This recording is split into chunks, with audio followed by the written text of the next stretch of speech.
Hope. Sacrifice. Compassion.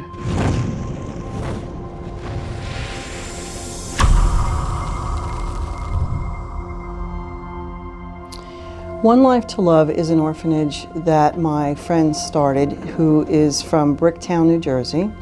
Her name is Courtney Deacon Lelotra, and she went over to India with a teacher from FIT and saw the drastic need of helping children who had nobody. And she has this slogan called Love the Unloved. In India, the street kids basically have no one. There's no systems to fall back on like here.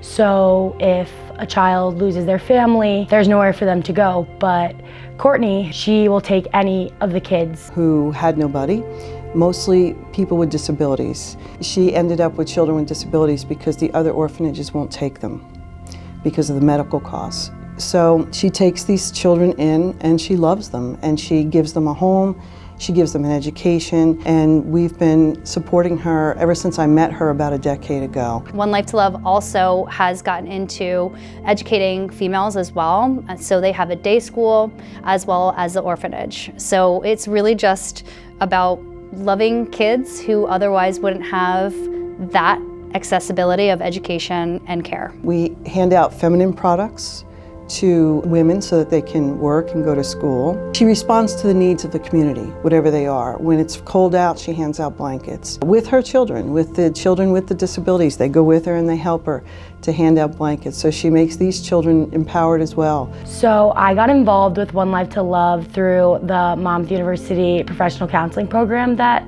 I'm getting my master's in. And Dr. Jodri created this class called Transformational Travel. And the idea is to bring counseling students to India, one, to fundraise money for the organization, and two, just to kind of like get out of our own selves.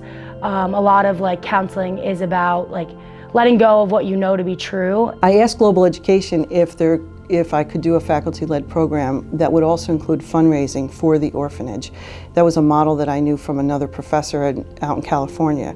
And they put it together with me, and we were able to make that happen.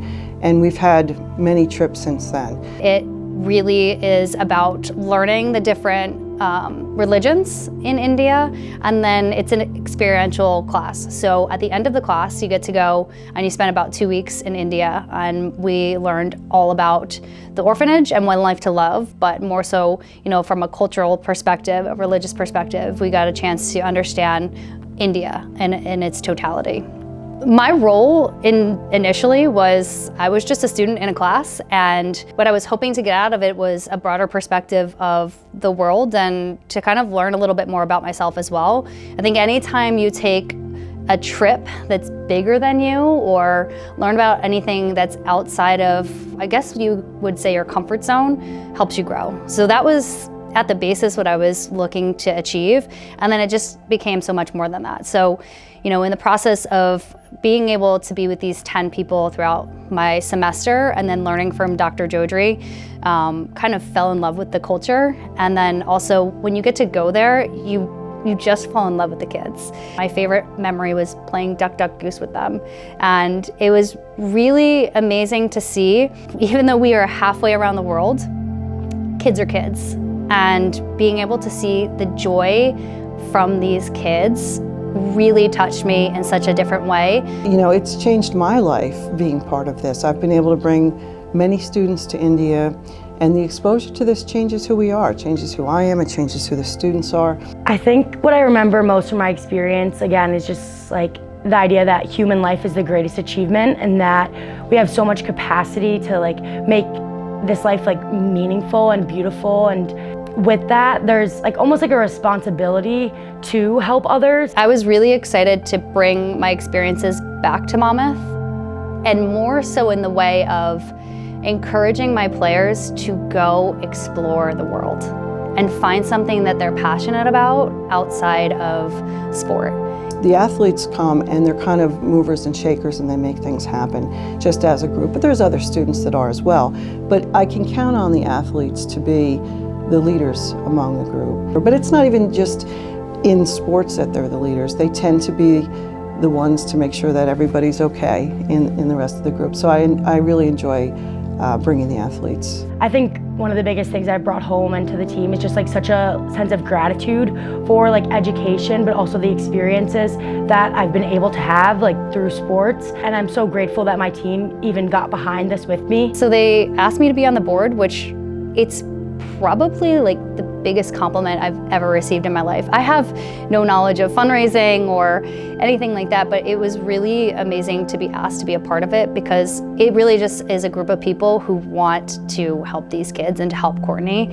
For me, the impact of watching our students at Monmouth University feel empowered to take our education that we have and be able to feel like they can do anything they want to do with it. And every once in a while I get to see students do that.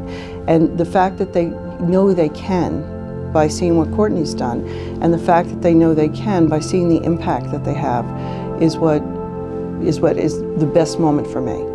I think our team is created such like an amazing environment for where we all love each other so much and we can all really be our full selves. The love is like all universal, so I think that for me, that was why I wanted to bring this to our team. Take a moment and go to the website onelife2love.org and take a look at the work that Courtney is doing with these children. The biggest takeaway is to change the world, love the unloved, and you know, why can't you? Why can't you? You can.